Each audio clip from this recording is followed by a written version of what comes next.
Shalom, queridos amigos, un gusto saludarles y qué bueno que se encuentren con Derek Torah para seguir aprendiendo de las enseñanzas del Talmud y la Kabbalah. Le damos las gracias al Boré Olam porque nos ha permitido un día más de vida y le vamos a sacar provecho, porque recuerda, cada día ha sido hecho especialmente para ti. Aprovéchalo. Comenzamos. Hoy vamos a tocar un tema que quizás para la mayoría de las personas sea desconocido, pero que para el Talmud es un tema que se trata en varios de sus Masechtot. El concepto de Tumtum ocupa un lugar singular dentro de la literatura talmúdica, a diferencia de lo que muchas veces se supone en discusiones modernas. El Tumtum no es simplemente una persona con ambos sexos visibles.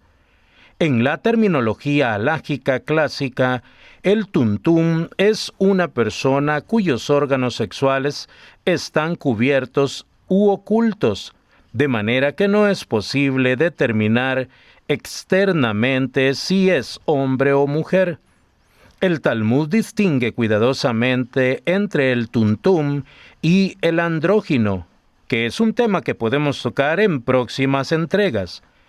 El andrógino posee simultáneamente características sexuales masculinas y femeninas visibles, mientras que el Tumtum presenta una condición de indeterminación física.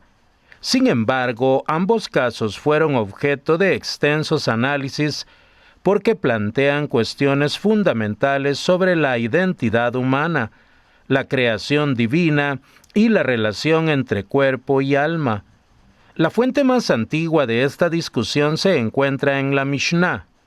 En Mishnah Bikurim 4.1.5, el andrógino es descrito como alguien que comparte aspectos legales tanto de hombres como de mujeres, mientras que el Tumtum aparece como una categoría cuya verdadera naturaleza permanece oculta. El desarrollo talmúdico de estos textos se encuentra principalmente en el Talmud Bavli, Yevamot 83b, 84a, Bikurim 4, Nazir 49b, 51b, Arahim 2b, 4a y Bejorot 42, 47b. En Yevamot 83b, los sabios discuten si el andrógino constituye una creación independiente, Beria Bifnei Atzma, o si en realidad es hombre o mujer, cuya naturaleza exacta resulta difícil de clasificar. Allí aparece una de las formulaciones más famosas de Rabbi Yosé. Andróginos es una creación propia y los sabios no pudieron decidir si es hombre o mujer. Esta afirmación abrió un amplio campo de reflexión halágica y posteriormente cabalística. El Talmud reconoce que existen situaciones en la creación que no encajan perfectamente dentro de las categorías ordinarias utilizadas por la mente humana. El problema no radica en una imperfección de la Torá, sino en la limitación de la percepción humana frente a la complejidad de la obra divina. El Tumtum aparece extensamente en Yevamot 64a, donde se analiza si puede contraer matrimonio y cuáles son sus obligaciones respecto a los mandamientos. En varios pasajes se considera la posibilidad de que la membrana que cubre los órganos sexuales sea removida. Si después de dicha intervención aparecen órganos masculinos, la persona es considerada hombre. Si aparecen órganos femeninos, es considerada mujer. Esto demuestra que el Tumtum no constituye necesariamente un tercer sexo halágico, sino una condición de ocultamiento. En Bejorot 42a a 43b, los sabios examinan las implicaciones de la condición del Tumtum respecto a los primogénitos y las leyes sacerdotales. Allí surge un principio fundamental cuando existe duda sobre la categoría sexual.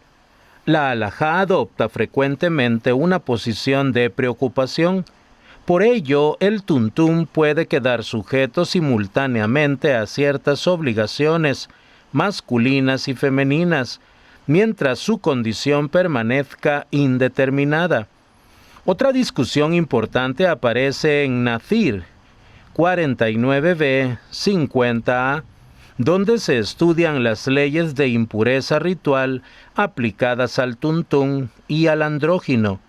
La Guemará explora múltiples escenarios legales, demostrando la enorme sofisticación del análisis rabínico.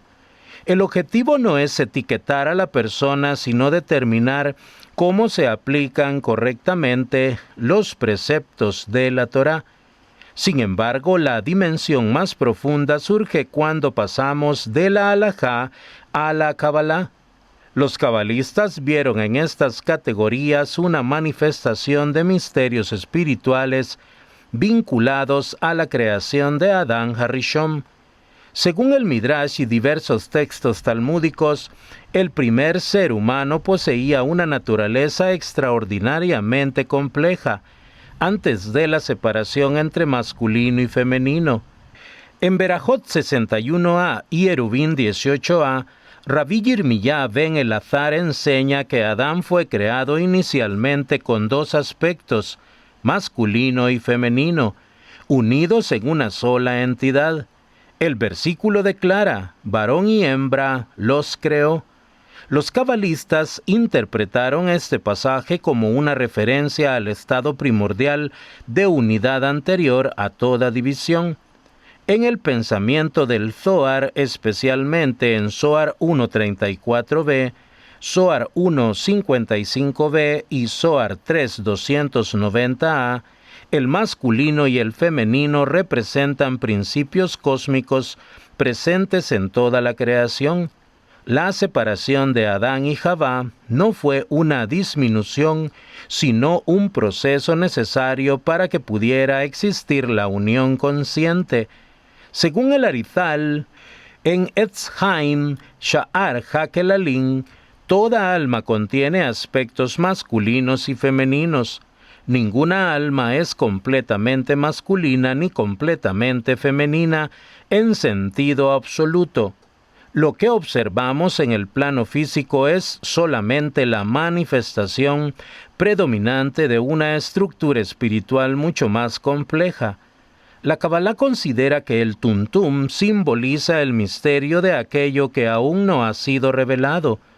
La raíz espiritual del tuntum se relaciona con el concepto de Ge'elem, el ocultamiento. Así como los órganos permanecen cubiertos, también existen dimensiones del alma que permanecen ocultas hasta que llega el momento de su revelación.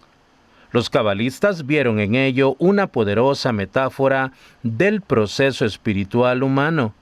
El Ramjal Moshe Haim Luzzatto explica en varios pasajes de Da'at Tebunot que la creación contiene estados intermedios, donde la verdadera naturaleza de algo permanece escondida.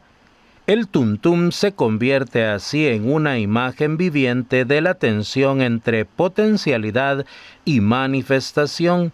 Lo que parece ambiguo desde abajo puede ser perfectamente claro desde la perspectiva divina. Más profundamente aún, el Zohar enseña que la perfección final del ser humano consiste en la integración armónica de los atributos masculinos y femeninos del alma. La misericordia y la fuerza, la expansión y la restricción, Gesed y Geburá, deben alcanzar equilibrio. Desde esta perspectiva simbólica, el tuntum representa un estado en el que la identidad profunda aún no se ha desplegado completamente en el mundo visible. El Tikkunei Zohar, Tikkun 69, relaciona la unión de masculino y femenino con la restauración de la unidad primordial de Adán antes de la fragmentación de la realidad. La redención final implica precisamente la reconciliación de todas las aparentes dualidades. En términos cabalísticos, la separación de masculino y femenino pertenece al mundo de la corrección tikkun, mientras que la unidad subyacente pertenece al mundo superior de la raíz.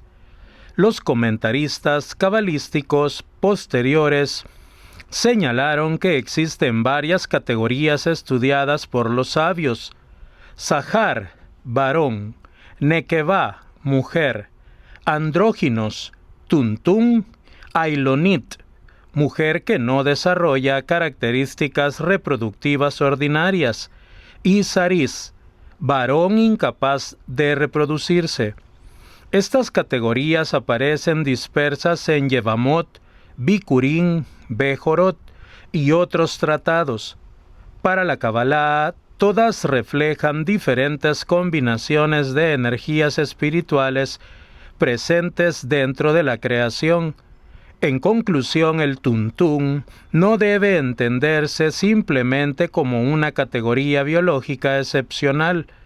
En el nivel talmúdico, constituye un complejo problema alágico, tratado principalmente en Yevamot 64a, 83b, 84a, Bejorot 42a, 47b, Nazir 49b, 51b, Arahim 2b y 4a, y Mishnah Bikurín 4.1.5.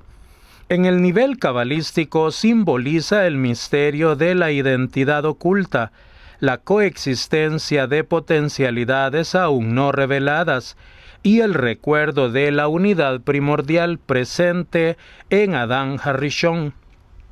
El Tuntum se convierte así en una enseñanza profunda acerca de los límites de la percepción humana y de la infinita complejidad con la que el Creador formó a cada ser.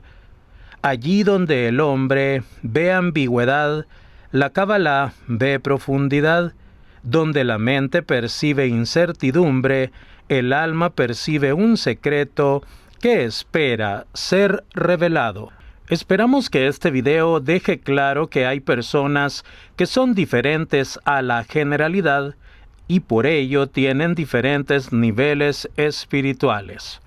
Amigos, hasta aquí la lectura de este día. Hashem bendiga la obra de sus manos.